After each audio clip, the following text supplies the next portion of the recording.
We'll wait until you. All right, then let's. Okay, we're going to get the show on the road, please.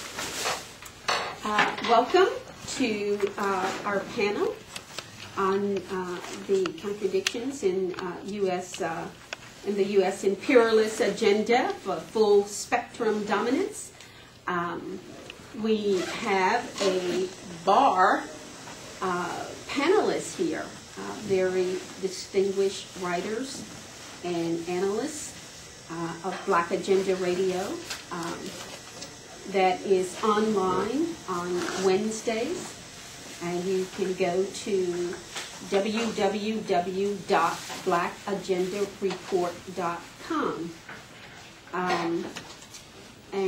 All right, so we're going to get started here. We'll just pause for a second as others are coming in. I can go two places at once, half and half. Well, of course. We can all be in two places at once. It's an art. Only one could do We can do this. I'm torn. I hear you. All right, so come on. We're just waiting. Yeah, we're just going to wait until people are seated so that we will have more distraction. Okay, folks, welcome to this Black Agenda Report panel on the U.S. contradictions in its agenda for full spectrum dominance. My name is Nellie Bailey. I am the Executive Director of the Harlem Tenants Council, and I host and produce a radio program, The Voice of Harlem Radio, inside housing on WHCR 90.3 FM. It airs out of Harlem. The Voice of Harlem Radio, and I'm on air weekly on Mondays from 6 to 7 p.m. We have what we think is a very, very good panel that will, in a sense, sort of sum up everything of what we've heard here at this wonderful conference on the U.S. agenda for global domination and the contradiction in this imperialist agenda. So we have on our panel Margaret Kimberley. She is the senior columnist at Black Agenda Report, and she is the author of Freedom Rides on Black Agenda Report. And next to Margaret is Glen Ford, who is the executive editor of Black Agenda Report, and Bruce Dixon, whom we are honored to have here because he lives in Atlanta. So he is here with us today, and Bruce is the editor, managing editor of Black Agenda Report. And I'm on the state committee of the Green Party in Georgia. Okay. And there's other things, but hey, it's a list. We're all doing more and more things, I'm sure. Okay. Did I leave out anything that any of the other panelists would like to identify, how you would like to identify yourself with the audience? Mr. Ford? No, it's short and sweet. Okay, all right. So I'm going to start just in terms of something that has been discussed here in some of the panels in terms of one of the contradictions in the U.S. agenda of global empire is the rising ascendancy of China throughout Africa. And I just have a couple of remarks and we're going to move on. Of the 7 continents on Earth, Africa is the second largest, followed by Asia. The continent covers 11,700,000 square miles and is bounded by the Atlantic Ocean on the west, the Indian Ocean on the east, the Mediterranean Sea on the north, and the Red Sea on the northeast. There are 53 countries on the continent, totaling a population of 1 billion people. There are over 21 different languages and by some estimates, over 3,000 languages spoken natively in Africa. For 2 centuries, from 1801 to the present, the U.S. military has colonized, occupied, waged war, and interfered in African affairs. In 2008, under the Bush administration, the U.S. launched its imperialist agenda of African. And we all know of its nature, of its character, of shock and awe, strategic military to take much of the African continent. And it has presented some problems for the hardline black supporters of Obama, who has used humanitarian intervention as a pretext for waging war throughout Africa, and it is in direct contradiction to the president's humanitarian view of in Africa and a very different policy his administration was pursuing than that of the right-wing administration of President Bush. For the U.S., a major obstacle in Africa is China and its ascendancy. But of course, we know that China has its own imperialist ambitions on the continent. But of course, the Chinese, it has to be said, had to have learned a bitter lesson from the NATO-led U.S. invasion of Libya. Chinese companies that served as proxies for the U.S. government, for the government of China, had an estimated $20 billion in projects underway in Libya. In fact, China had courted Muammar Gaddafi for many years. NATO's target bombing paved the way for the rogue and criminal rebels who are hardly liberators to overwhelm Gaddafi, and as a result, 36,000 Chinese engineer, tradesmen, and technicians fled the country. It was a major win for the U.S. to turn the tide against China's growing influence in Libya.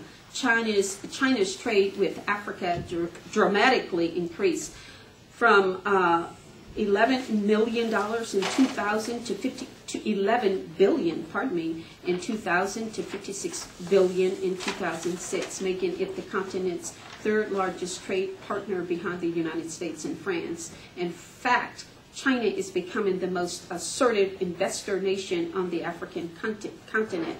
More than 800 Chinese state-owned enterprises are active in Africa, while Angola has become China's largest supplier of oil. Chinese firms have already invested more than $6 billion in Africa in 900 projects, primarily in the oil sector, although it represents only 3% of China's China's overseas foreign investments. However, the potential for future growth is tremendous, and that projection of future growth does not make the American or the U.S. imperialists happy at all. And lastly, I just wanted to add, I have such a dry mouth, please excuse me. Pardon me? I just wanted to add that our panelists are going to take this on from every angle of U.S. contradictions in imperialism, its imperialist agenda for full spectrum dominance, and that is global domination. And we're going to start, so obviously their presentation is just not limited to China's influence, growing influence in Africa. I just wanted to lay out that brief talk about some of an observation that few people are aware of. But we're going to have a full, broad-based presentation here with many areas and sectors of contradictions within the U.S. agenda and the contradictions therein. So it will be a thorough discussion from three incredibly gifted analysts of where the U.S. is headed and its perhaps inevitable demise because of these contradictions. So we're going to start with Margaret Kimberley. Thank you so much. Thank you. Thank you, Nellie. Good afternoon, everyone. Good afternoon. I would like to start off my remarks today in the same way that I did yesterday morning, with the same statement. And it is a reversal of the traditional way of public speaking, in which you're supposed to lay the groundwork for the main point and then deliver like a punchline, your major talking point. But I'm not doing that these days. I feel a sense of kind of an urgency, and I'm going to get right to the heart of the matter, the elephant that's still in the room for people such as ourselves. Anyone who is anti-war cannot also be pro-Obama and pro the Democratic Party. There's an irreconcilable divide between these two choices. Anyone who still intends to vote for Obama should have spent their time doing something else this weekend. There is no reason to come to an anti-war conference. And so now I'll just back up what I said, and doing as I said in reverse. In preparing for my remarks, I looked up the definition of full spectrum dominance and discovered that it's military terminology, referring to full government and military control over every means of communication, labor, healthcare, law enforcement, food production. And it sounds a bit like science fiction or a plot from an action movie, but this is where we are now in the United States. The government and corporate interests have slowly but surely devised means to control every aspect of our lives. Let's look at very recent history. To be exact, last Friday, March 16th. Now, you should always be wary because the government never announces anything good on a Friday. It's always a day to try to get away with something evil. And on that day, last Friday, March 16th, President Obama signed an executive order which gives the office of the president full control of the nation's resources in case of a national emergency, whatever that may happen to be. It's called the National Defense Resources Preparedness Order, and the very name sounds like it came straight from hell, and it will give the executive branch the power to control and allocate energy, production, transportation, food, and water resources by decree under the auspices of national defense and national security. And it's not limited to time of war. It also refers to peacetime consideration. Now, under this, and I don't believe it's hyperbole to call this tyranny, under this tyrannical government action, I'm just going to spell out what various cabinet officers would have control over under such unnamed circumstances. The Secretary of Defense would have power over all our water resources. The Secretary of Commerce would have power over all services and facilities, including construction. The Secretary of Transportation would have power over all forms of civilian transportation. Secretary of Agriculture would have power over food resources and facility, livestock, plant health resources, and distribution of farm equipment. The Secretary of Health and Human Services would have power over all health care. And the Secretary of Energy would have power over all forms of energy. Now, the amazing thing about this is that I've seen very little information about this. And I suspect that I will never see anything, if more than a little blurb, in our national corporate media. And it's just one of the many examples of how our nation is demonstrably becoming more and more fascistic over time. And it's happening in large part because people whose political and ethical beliefs should put them in opposition to actions such as this have instead silenced themselves. At yesterday's lunch workshop, we heard speakers give dismal statistics on mass incarceration, the government, and now their corporate allies, our private prisons, over the lives and very bodies of millions of black people. And that control by the government and big corporations has been growing over time, and now there's no place in our lives where we are completely free of this control. But aside from people who attend events like this, who speaks out against full spectrum dominance? Several weeks ago, the Attorney General announced in a speech at the Northwestern University Law School that he believes the president does have the right to assassinate anyone he chooses.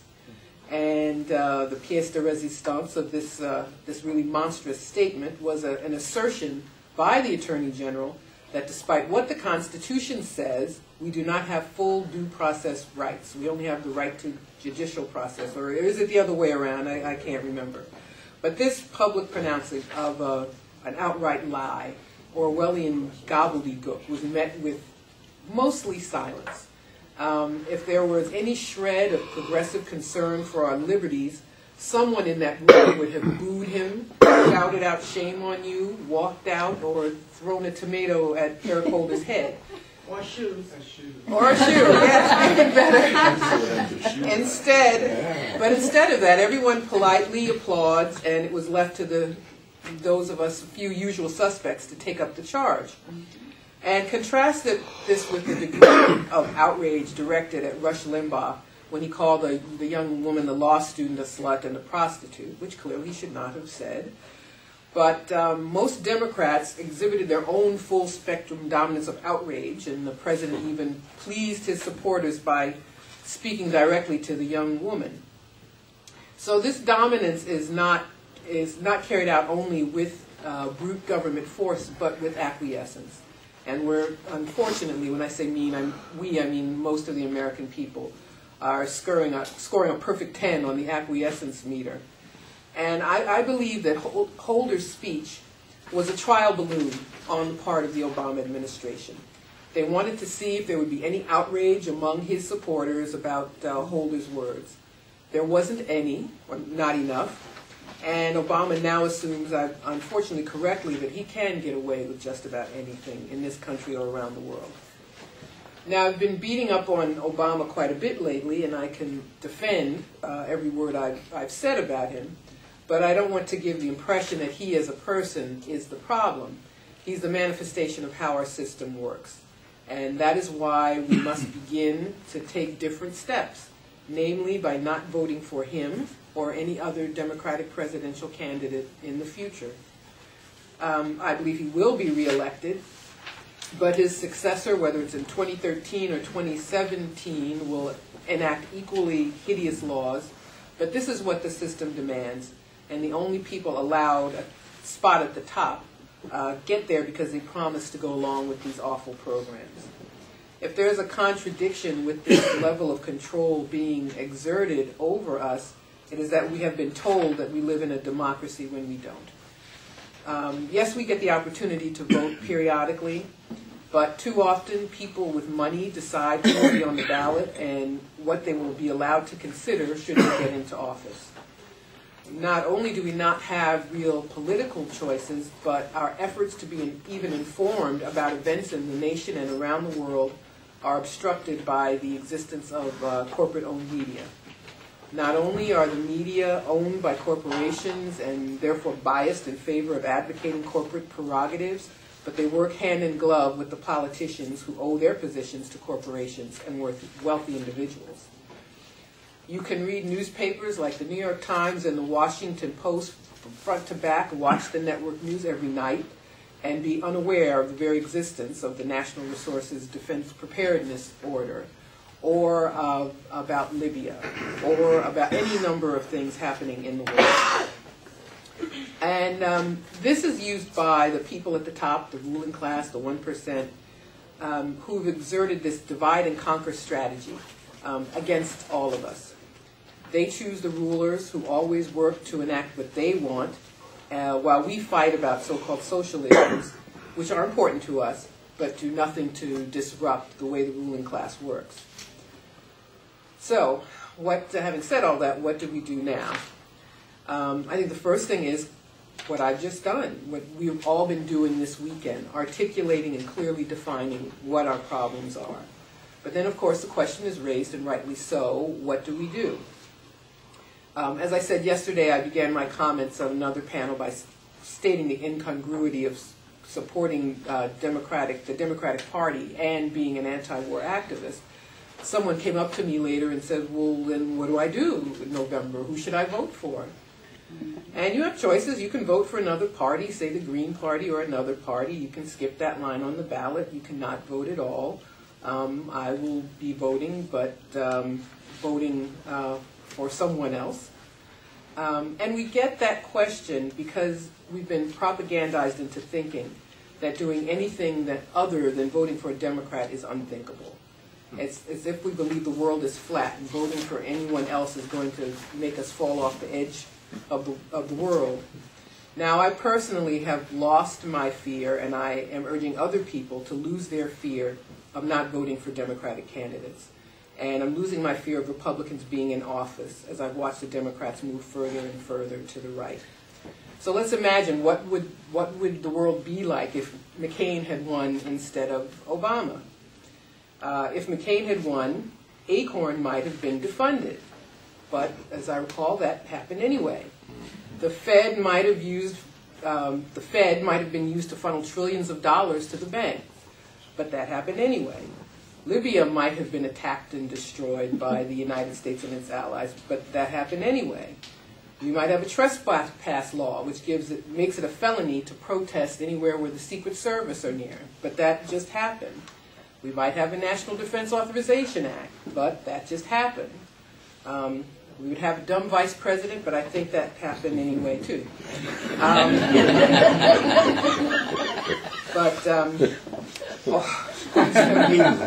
Keep that line. But mostly, we have this domination largely because of complicity from the citizenry, from the people. Some are complicit out of cynical motives. They profit somehow from the system.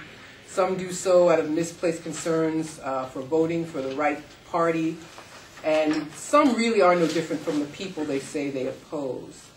I believe that this domination here and abroad will exist as long, most people think it's okay as long as it's exerted by someone they don't like. They believe, most Americans do believe, that the government should have power over us and over the rest of the world because America is the good guy. It's good even if it destroys other countries and kills thousands of people. It's good even as it puts more people behind bars than any other place on earth. There's complicity about white supremacy. There's complicity about believing in state authority.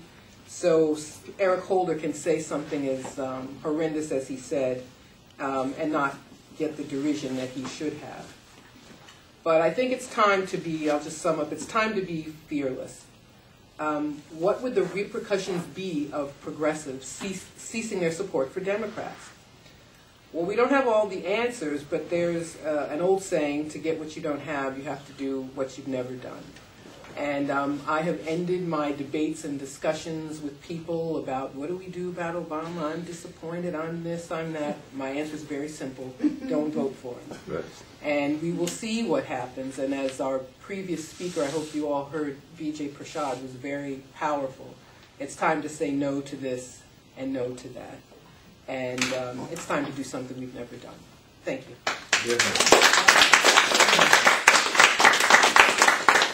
Thank you, Margaret, Kimberley. Let me just add two things.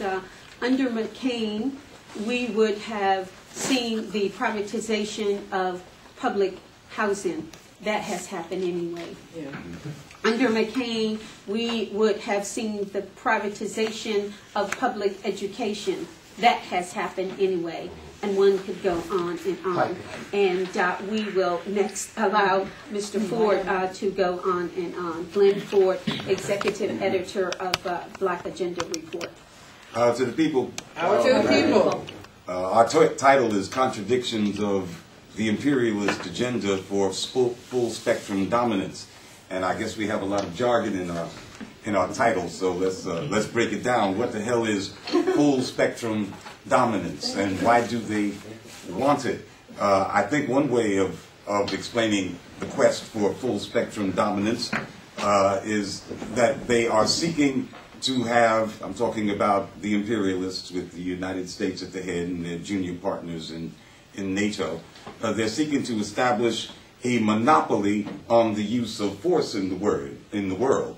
And to do that, they have to have control of the seas and the land and the skies and the communications media and the entire conversation about what is war and what is peace, and that's full spectrum dominance. And the reason that that is the imperative of U.S. foreign policy and reflected in domestic policy, the reason that, as Margaret was discussing, the same thing happens under a Democrat as you could have expected to happen under a Republican, is because the finance capitalists who control this system cannot rule in the old way anymore. They now must resort to military force. They cannot compete with the rising economic powers in the world on any kind of fair basis, and they must resort to the use of force. And this is the reason that the United States spends more on weapons of war than the rest of the world combined, because when all is said and done, that is their trump card. That is how they will rule. And as the accumulated crises and contradictions of capitalism become more and more acute, they must rely more and more on their weapons of war and not on their so-called soft power and their power of persuasion and even the power of the dollar, which totters on its pinnacle. I think, to put it in perspective, we have to go back. In 1950, which is the year after I was born, the United States manufactured 59% of the finished goods of the planet. That is, the washing machines, the knives, everything that wasn't some raw ore out of the earth. 59%. And that was based not on some genius of American ingenuity, but the rest of the world had been destroyed, its infrastructure destroyed in World War II, such a huge cataclysm. And by default, there was the United States with the manufacturing capacity to control 59% of the world's finished goods. And during that period, manufacturing capital was in political a sense, in control. That's the period in which we said what's good for General Motors is good for the country. And I don't know who said it, but it became an axiom and a truism, and we all said it. And that was a way of saying that manufacturing capital, or some people call it productive capital, was in charge. That was the sector of capitalism that ruled. And during that period, we're talking about 1950s, the U.S.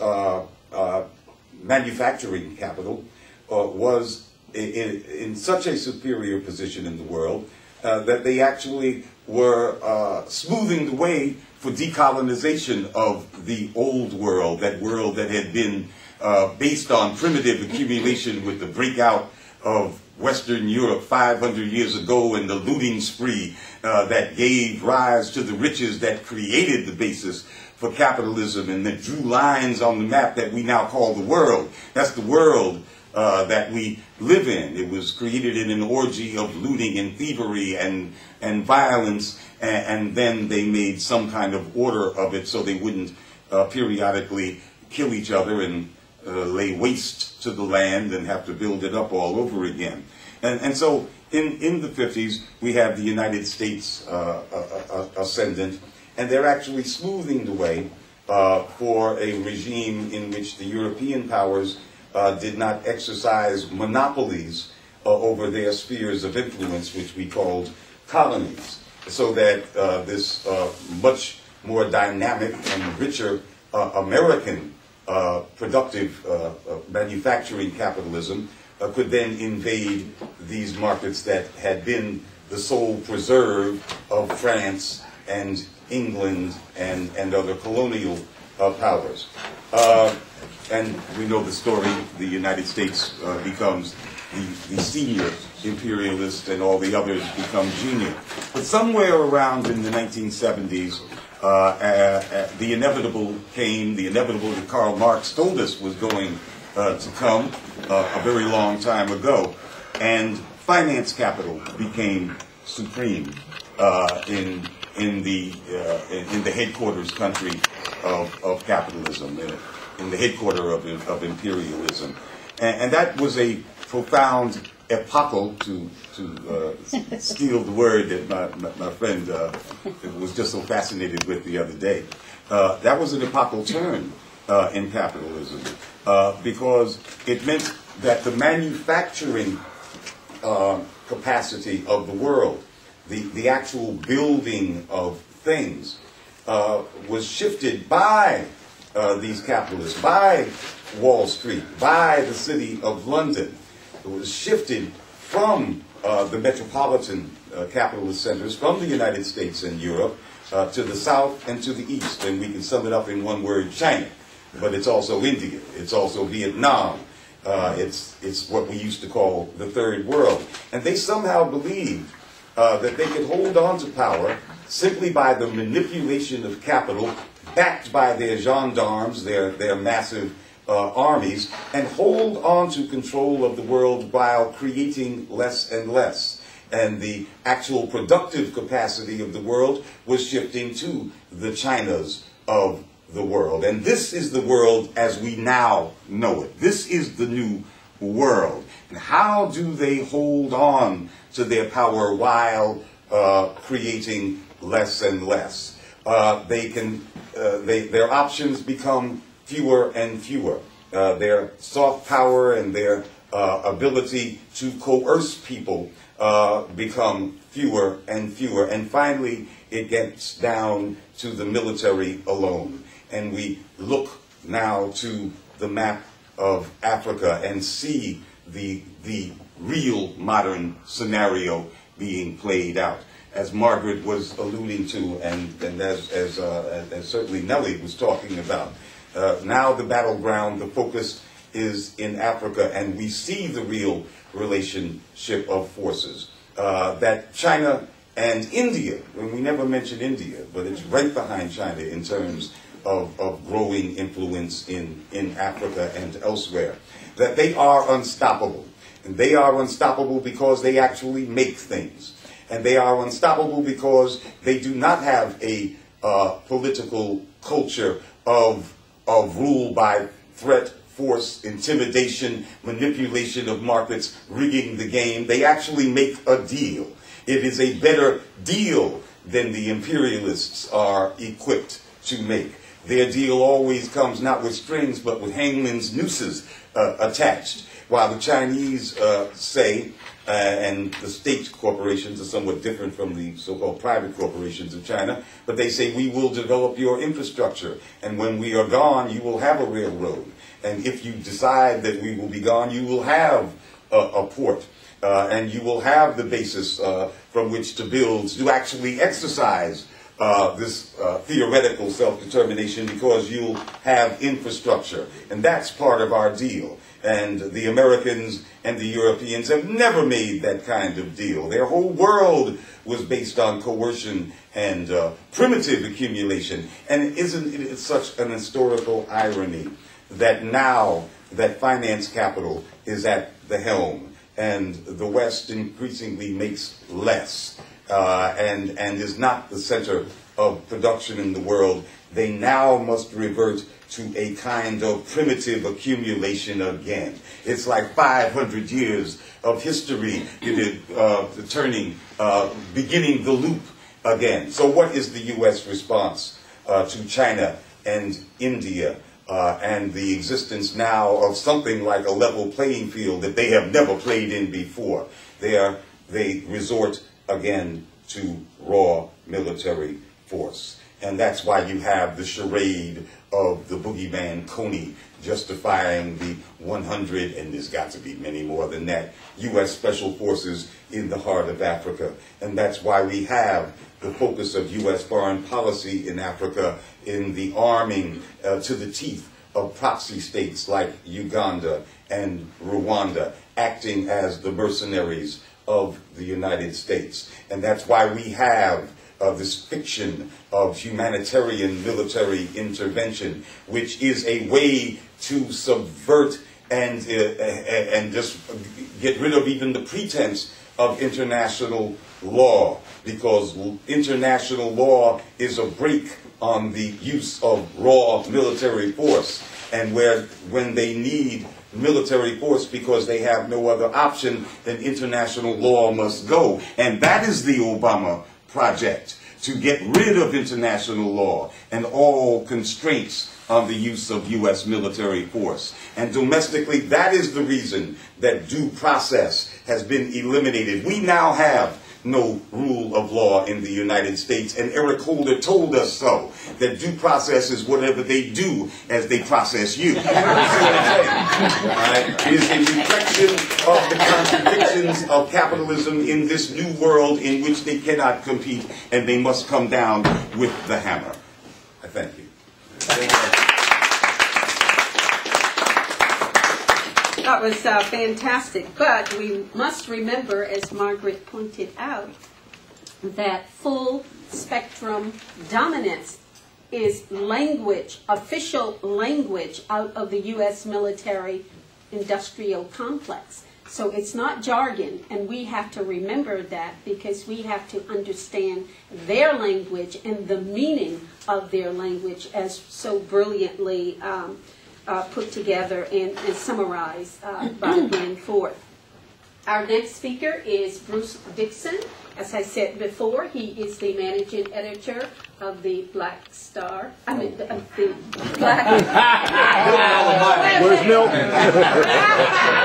No. As a matter of fact, you know why Milton is on my mind. We just had, if you can believe me, and how the communities, particularly black working class communities, are looking at global affairs. So in Harlem, we had just 3 days ago a community forum. It was packed on Africa, and I spoke about the U.S. influence, China's influence in Africa, and Milton Amamati, the publisher of the Black Star News, was on that panel. So this was such good stuff. It was like, wow, if we could only bring it to Harlem again. So I apologize for that.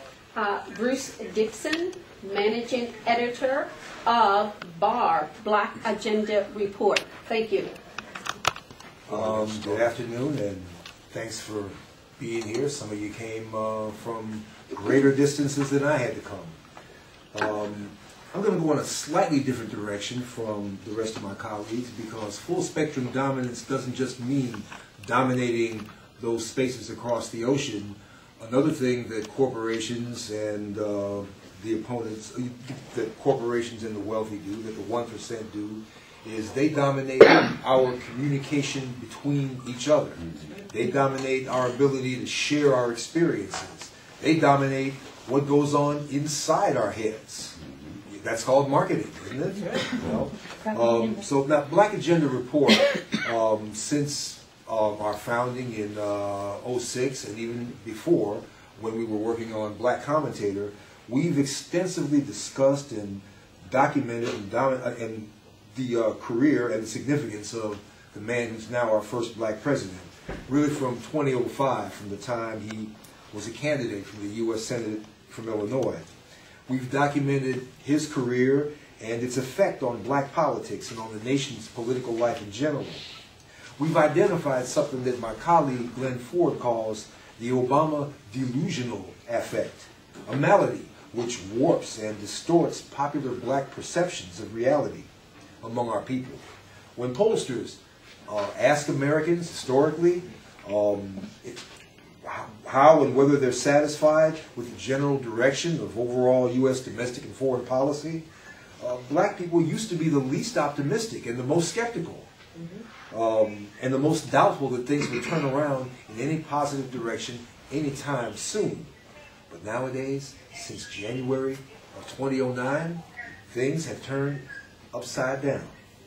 White Americans now are the most likely to be pessimistic about where the nation is going, while African Americans, who are suffering the most economically, who are the most relentlessly upbeat about the nation's prospect. They're more upbeat, black people are more upbeat about the nation's direction and economic stuff than any identifiable demographic group. And this is in spite of the fact that the actual economic indicators indicate that they're being hurt more.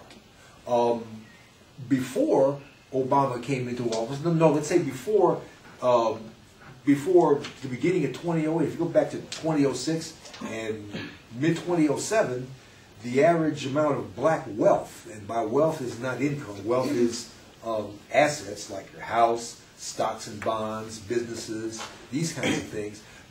The gap between black wealth and white wealth on average was 11-to-1. Now, with the recent wave of evictions, which is where most black family wealth has been, since the wave of evictions has been concentrated on minority areas, those who were only recently admitted to the mortgage market at all, the gap is now more than 20-to-1. So the black-white wealth gap has doubled in the last 4 years. But yet still black people are more optimistic. The gaps in employment are widening faster.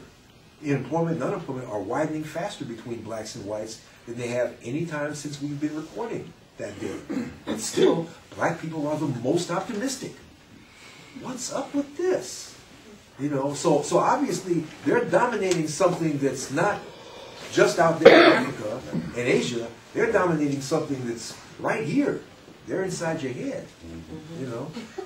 This is the Obama delusional affect, and it presents a very special challenge for those of us who are trying to organize and work in black communities in this era. Now, while this Obama delusional affect is real and devastating, and Obama's in the name, just like Reagan is in the name Reaganomics, this affect is kind of like, it's not just the sharp edge of something, it's maybe the latest result of a long-standing phenomena of decline and debasement of the black political class, which Obama is representing. Your local black congressmen and mayors and elected officials, when it comes time for them to justify their careers, you know which way, you know what they're pointing at now? They're pointing at Obama and Michelle, those pretty kids on the White House. Oh, that's why I'm here. That's the sum total of where black achievement is. If you look at TV, look at the history that we're taught, look at Black History Month, you would believe that all of black history is pointing toward, the entire arc of our history points toward Obama, and he is the end of history. That's what you would believe. And you mean it's not? But hey, so given this challenge, how do we do what Margaret asked us to do?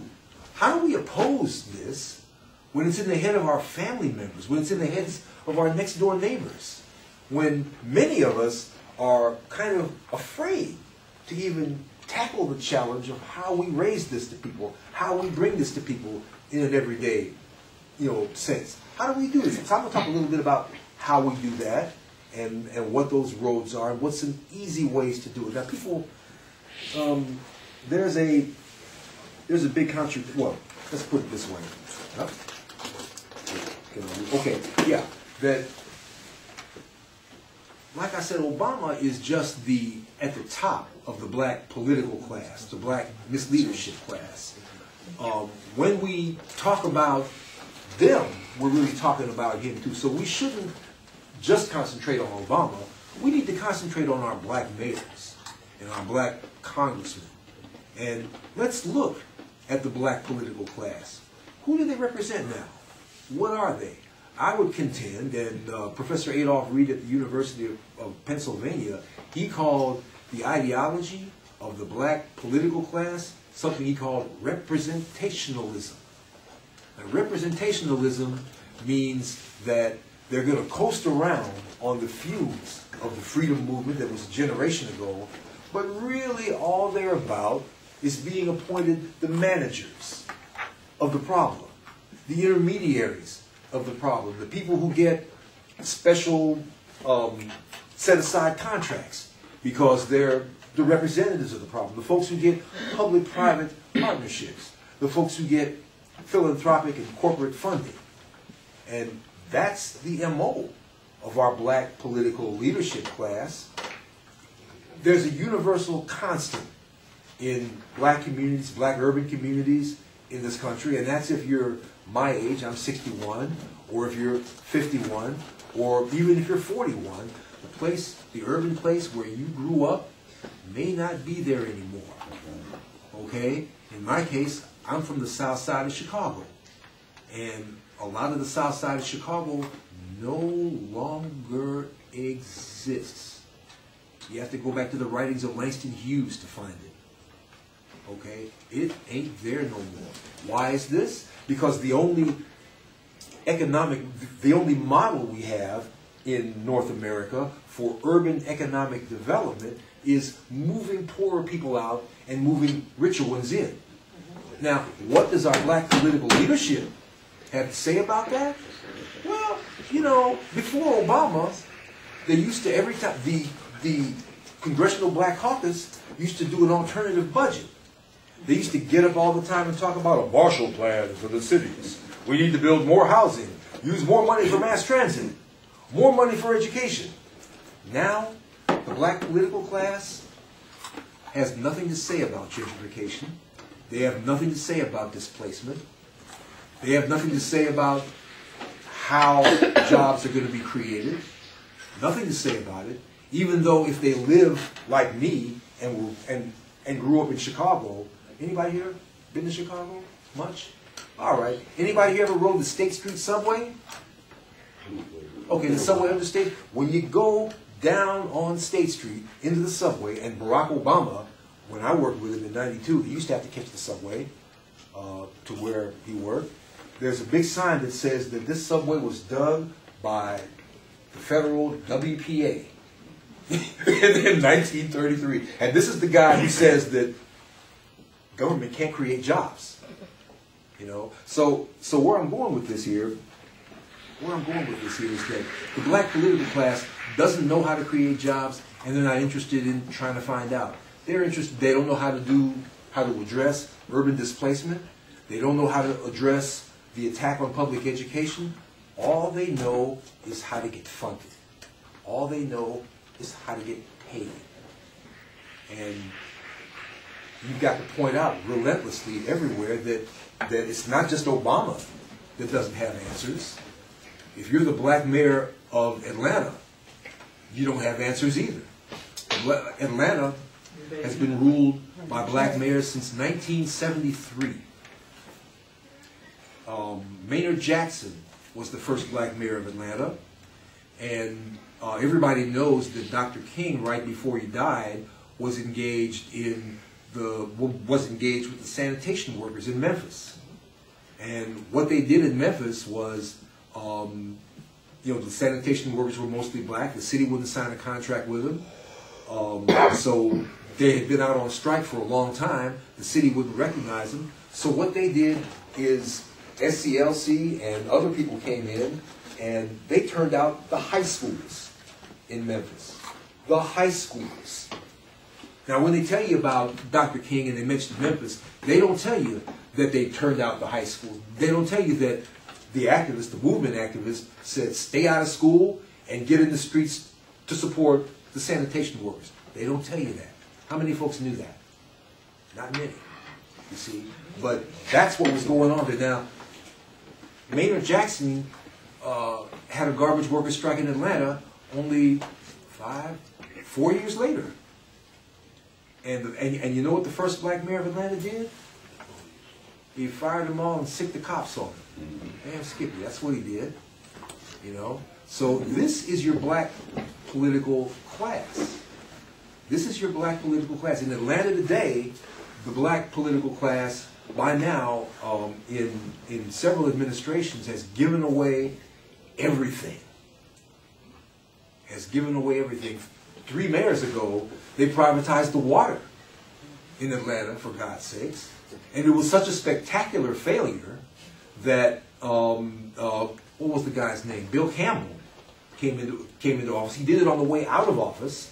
And it was such a spectacular failure so quickly that Shirley Franklin, who was his successor, the first black woman mayor of Atlanta, she had a report a transition report. Her transition report was written by, you'll love this, the Bain Company.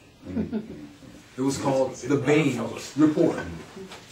I'm talking about Mitt Romney's Bain Report, and Bain Company, and what the Bain Management Company was about. It was about turnarounds, and what they were going to get is they were going to get a big chunk of everything in sight, because the report and Shirley was committed to privatizing the parks, the sanitation, the fleet maintenance. Everything in Atlanta was going to be privatized. The only thing that saved us was the fact that the previous mayor had privatized the water, and rich white people in Atlanta. In Atlanta, the city of Atlanta has the biggest divide between rich and poor of any city in the United States. You need to, next time you're in Atlanta, drive through North Atlanta, honey. Take a drive through there. And it's like, whoa. And you might not want to drive through South Atlanta. Hey, maybe you do, maybe you don't. I don't know. But rich white folks in Atlanta turned on their taps and got orange mud. And so the water privatization had to be undone, and it gave privatization a bad name for a little while. So all the plans to privatize the parks, the fleet maintenance, the payroll, birth certificates, and everything, and the election department, and everything in sight had to be shelved. And that's the story of Atlanta. But back to domination of the spaces around us and what we can do to address that. Also, by the way, a lot of us are involved in efforts. Well, I get to that too. I got to follow my script, or else I'll skip something. Right? Yeah. So how do we do it? How do we make ourselves effective at communicating the moral and political bankruptcy of Democrats and of our leaders in the black community? Well, for instance, I've had people tell me that, well, you can't talk about imperialism to ordinary black people, ordinary people on the street. It's too big a word. Anybody ever heard that before? Huh? So how would you do it? Well, here's how I do it. Okay, anybody here watch the Super Bowl? Mm-hmm. Anybody ever watch an NFL football game? Mm-hmm. Oh, come on, I know y'all watch football. Don't tell me that shit. And what do they do at the beginning of every NFL game? They say this broadcast is being sent to the troops in 144 countries. And then what you do is you turn to the people who you're drinking beer with and you say, damn, I didn't know there was 144 countries. I wonder if the Romans were in 144 countries. I wonder if the Mongols was in 144 countries. I wonder if the British was in 144. What the hell are we doing in 144 countries? Yeah, I mean, and then you say empire and imperial. Folks get that. It ain't rocket science. What you have to do is you have to try. What you have to do, I mean, if you're 13 years old and you want to talk to these girls and you don't open your mouth and you don't put yourself in their proximity and you don't make eye contact and open your mouth, you'll never be able to talk to them. You know? The same thing with talking to your neighbors and your friends and people around the Thanksgiving Day table or your colleagues in work about empire. You got to make eye contact and you got to talk to them about it. And they'll hear it. You just got to try. Like, look at the shirt here we got. Okay, this is 2L40, 2 left for Obama. You can buy this shirt, by the way, at www.blackagenda.com, and we get and we get a cut of the proceeds. But look, this is a get a start, okay? What you get to do when you're wearing this shirt is, first of all, you get to explain to them what left is. What's left? Who knows where left and right came from? It came from the French Revolution. There was a moment where in 1791, on the right side of the room sat the slave masters, the Catholic Church who owned 60, 70, 80% of the land, and the bloody-handed nobles who wanted to bring back the king. And on the left hand sat the landless peasants, the workers, and the poor, and the small business people. And ever since then, all around the world, people who fight for unearned wealth and undeserved privilege have been called the right. And people who fight for the poor and oppressed have been called the left. And if you're against giving the banksters everything, if you're against illegal and unjust wars, you're a leftist. Is Obama with you? No? Then maybe you're too far left for him. You know? I mean, we can talk to people about this, but you gotta try.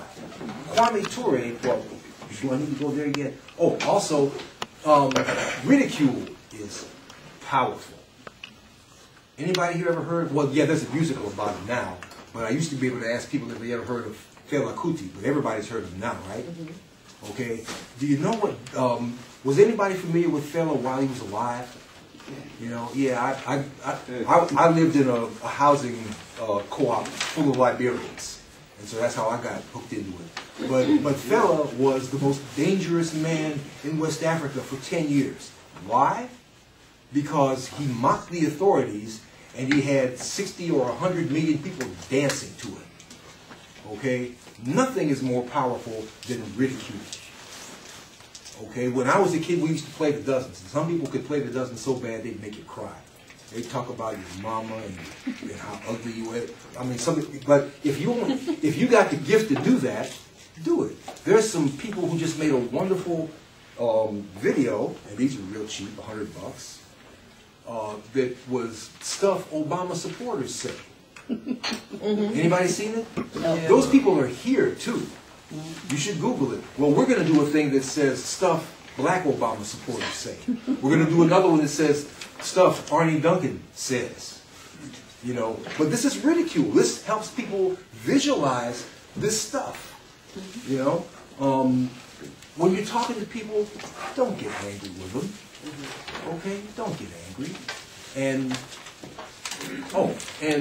engage people in groups. Pick out the dumbest person in the group.